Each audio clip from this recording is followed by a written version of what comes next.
everyone, welcome to part 2 of the ZTD organization and planning system. If you haven't watched part 1 yet, I highly recommend checking that out first.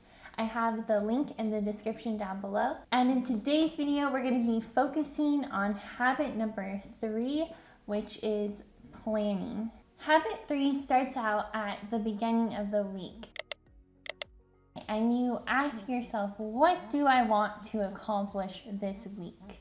And you write down 4 to 6 of your highest priority tasks that if you completed, you would feel like you had a really productive week. These are called your big rocks. Let me use an illustration to explain what that means. Imagine that this jar is the total amount of time that you have to spend. Then imagine that the rocks are your priorities, the significant and important things in your life. Maybe that's spending time with friends and family, taking care of your physical health, your emotional well-being, your relationship with God, or your goals. Big rocks are not the sand or the pebbles that fill the jar. Things like material possessions, watching television, busy work, things that we don't really care about. If we start by filling the jar with the sand, those urgent, irrelevant tasks, or let those around us control how we spend our time, we will not have space to add the big rocks, meaning we won't have space in our schedule for these significant and important tasks, the ones that we need to prioritize and focus on first. When you plan your priorities into your day, you are deciding how you will spend your time, not letting your circumstances dictate how you spend your time. And you can pull these big rocks from a master list, which is usually filled during the process step.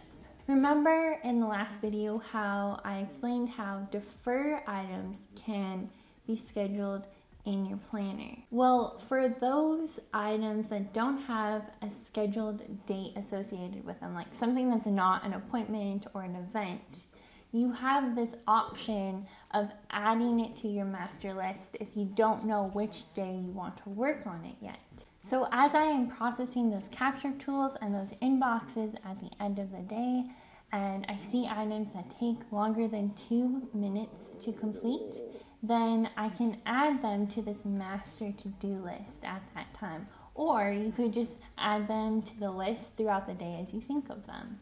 It doesn't all have to be just during the time that you're going through your inboxes.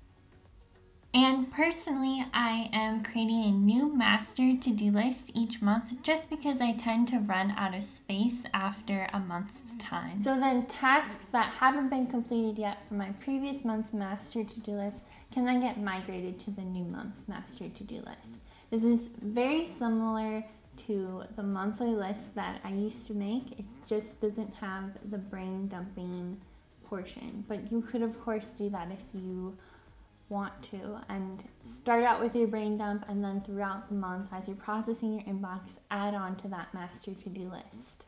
Another thing that I decided to do that the author doesn't say to do is to color code my master list. You know that I love color coding, and I also do this to help me find tasks on my list more quickly.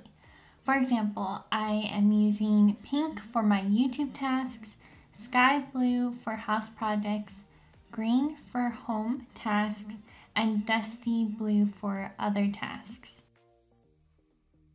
At the beginning of the week, I review my master to-do list and then I write down my 5 big rocks in the sidebar of my planner. Then the author says that you want to schedule in 1 to 2 of these big rocks each day in about 1 to 2 hour blocks of time. If you can, you want to try to schedule those in towards the beginning of your day because as the day progresses, you are going to have more and more things competing for your time and more distractions, but you want to make sure that those big rocks get completed. For me, because I don't have tons of time before work, I'm just going to be scheduling in time to work on these big rocks after work.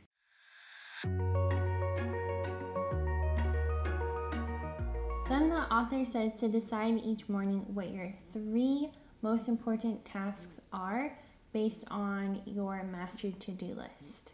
And MIT is a critical action that you can take to produce significant results. So it's basically a high priority task. It is most likely related to a goal that you have for yourself, and least likely to be some sort of urgent task. In relation to the big rocks, think of the big rocks as the highest priority tasks that you have, and then MITs are just beneath that. And if you do have a big rock scheduled into your day, then that would be your first MIT because it's a higher priority task. So here is an example for my week. Today I had a big rock of filming this video that you're watching right now because I have a goal of posting a new video every Saturday. My second MIT is to drop off some items at my parents' house. And my third MIT is to prepare my lunches for the work week so that I can work towards my goal of saving $1,000. These are all priorities to me because they either relate to a goal that I am working towards or they have something to do with the people that I love. Even though the author does say to decide what your MITs will be each morning, I personally prefer to schedule those in while I'm planning out my week on Sunday evenings. But it's really up to you to decide what will work with your personality and your schedule the best. So if it works better for you to schedule in your MITs each morning, then do that. If it works better to schedule it in once a week, then you can do that. The author suggests starting your day with your first MIT and then working on that until it's completed. And if you have a big rock scheduled into your day, your first MIT is your big rock. The reason why you want to focus on getting those MITs done is because, like I said, life comes up and you have distractions, you have people vying for your time and attention, and if you don't get the things that are high priorities done at the beginning of the day, then you risk not finishing them at all. If you want help determining what your MITs are, what your priorities are for your week, I have a video where I'm giving out a free printable that I'll link down below, and it goes into how you can determine what those priority tasks are to get the maximum results out of your day. In the next video in this series, we will be discussing habits 4 and 5, and I really hope that you will continue to join me as we learn the system together. I'll see you next Saturday. Bye!